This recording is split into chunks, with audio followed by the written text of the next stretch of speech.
Well, but that's what they know what to do, because they're looking for X marks the spot. We have a body. Okay. He could have something wrong in every part of his body, and it's gonna affect us differently in equally opposite ways, let's say. Or he might not have anything wrong. Or two, what if, don't listen to me, I'm planning it. What if he's got cancer going on and he doesn't know it? I can pick it up much quicker than maybe he would with his symptoms. So what we are doing here is we're going for a light lift somewhere in the neck. Now, some people are going to have shorter necks. Some people are going to have longer necks. Look at the difference between Vanessa Okay, and it's Glenn. the 14 rib, What? the neck rib. Because Carolina, she has the 13 rib, the Right? cervical rib. If it impacts. Everything's going to impact, but more so because she had In the case of infection. swallowing. Yeah. So, but what we're doing here is the demo. So I'm going for just, again, same thing we've done under the head. There's no difference between this and to this. And also too, notice I don't fix my clients. Like his head's off to the left right now. I would not ever start a lesson and suddenly do this. Because he's probably gonna tell me that feels weird. Right? Or whatever, I don't know. This is where I got him. Also too, some people, more so when you work with people with age, they are hard of hearing. So they might give me the good ear. Again, just subconscious. You see it with news announcers. They don't sit there and talk to you like this because they have the producer in their ears. They tend to talk like this because they're listening to the guy in their ear. As an example. But it's funny to watch the news after you know this. It's like, they all have these weird head shapes. Yeah, because they have the earpieces in. So you're just going to go in right now and just check that person's buoyancy. No offense, if someone has a shorter neck, it's going to be a little bit hard to get into the tonus as far as you're concerned than with someone with a long neck. Might be a bit more obvious, but I don't... Just stay with the plan, it'll show up. This is not the time to go, sort of like we said with the people shaking the baby, this is not the time to go, I'm trying to get you know what I mean? Just doing this. I'm not using the thumb. No. Now, I can have my thumb here nicely and do this, but with your first learning, the tendency is to do this first, or I call it, or squeeze. For like here, if I had the thumbs up, then you would start going into the jaw. So I'm just here, yes, no thumbs. But yeah, once you get better at this, or you want to do, you by all means use your thumb. But it's that grip that you don't Yeah, it's that learning curve. And really, probably right now, the bulk of the work is here. Everything's guiding me, giving now. Also, too, start being aware. Is the person warm on one side of the neck or the other? That's itis. Cellulitis. Itis means heat. So, bursitis. Itis means heat. So just like an engine overheating, when you're trying to get locomotion out of something and you're creating that burn. So if he comes to me, oh, my neck hurts, right? And you're doing this, but guess what? It's a little bit warmer on this side. Okay, they have an itis. So yes, they've probably actually harmed the area, or they have an infection of some sort going where it's creating that heat. Again, make note. Same time I'm sitting here talking, I'm working on him. So now I'm going to start going underneath what I feel is the back of the jaw. You guys, this is all new to you. Again, he's quite thick in the head, in a good way. But so you, Enrique is too. But you be going in here. If you have to sit there and actually find a jaw on someone, go find a jaw. It's okay. Just say, excuse me, I'm not used. Well, like Flora, you know what I mean? Like you know where her jowls are. Me, you'd have to go searching. Yes. So now I'm just right here, middle finger. See, how much variety of movement you're just looking? I'm just looking for, can I start to let the system respond to my touch and then go back down? See, Yeah. he's doing it through the jaw. But when I worked with you, you saw it more where the ears were coming back, but the jaw wasn't sliding as much. And that could have been because he had the pacer in or not, it doesn't matter, you know, he should have lessons with both.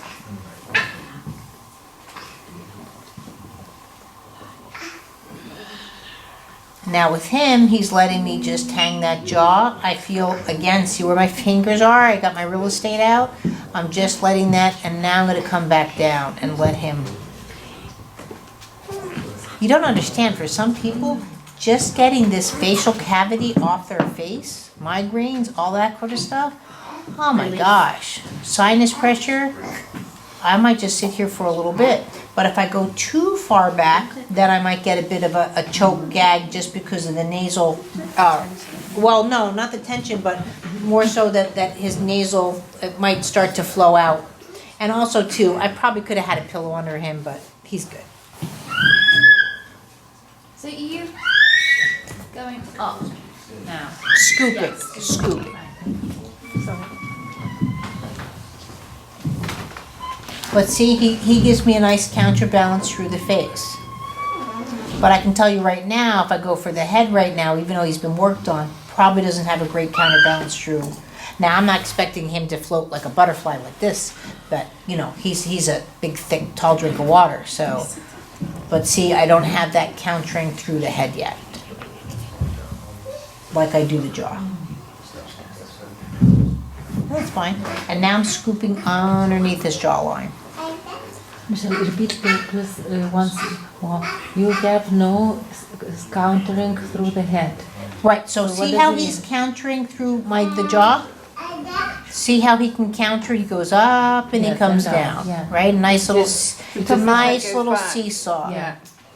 And we, But if I go here, I'm not getting a nice little seesaw. A little bit there. Yeah, but he's more of a slosh. But I'm not going, ooh, now, you see, he'll fall.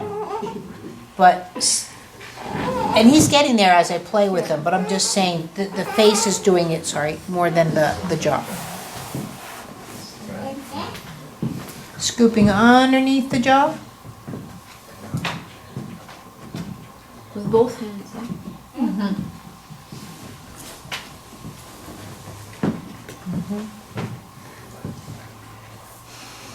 You know, I can't go in there and just pull his tongue out and go like, you know.